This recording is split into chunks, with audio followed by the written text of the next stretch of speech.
Hey yo, what's up? It's me again. Tonight we're gonna talk about Vesca. Uh, can't be satisfied. The life and times of Muddy Waters. Uh, the author is Robert Gordon, right? Uh, and it's a quite interesting because it's a biography. Mostly the biographies I got, they had this same feature.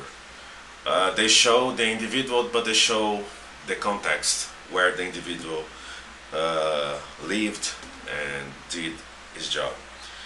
Uh, so, as it's typical from bluesmen in the States at the time, uh, in the first half of the 20th century, uh, Muddy Waters, he was a rural worker, and he was discovered by a guy named Alan Lomax. He was traveling around the U.S.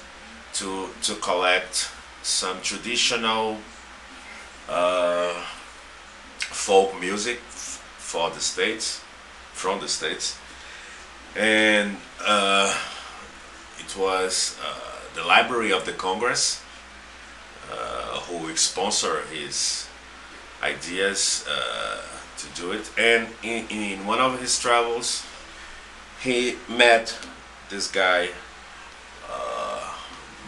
Muddy Waters, of course, is a pseudonym. It's a stage name.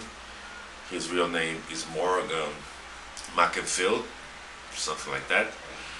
Uh, and then he was discovered by this Lomax, and after that he started doing a kind of a career uh, into the blues.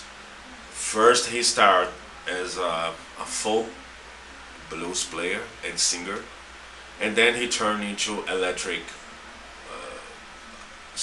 This is why Muddy is one of the three top bluesmen around the world, because he he he changed the way the blues changed. So he was not a kind of purist. He did a lot of experiences. There is a record called Electric Mud that he recorded with at the time young musicians such as Mick Jagger, Eric Clapton. I personally don't like that much this record because it sounds like um, it sounds weird actually, and because normally Muddy is acknowledged by his the combination about his singing and his playing, like as we could call it from the roots, and but it's something interesting anyway because he didn't uh, see music with limitations and barriers, and that's fine. You know. There's a lot of stories in this book about his traveling. There's interesting thing that he had a kind of I could say a helper. Here in Brazil, we call the right arm of a person.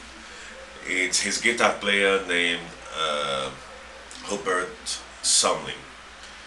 Uh, and with this guy, he made a kind of combo that was recognized as one of the strongest combos in blues at the time.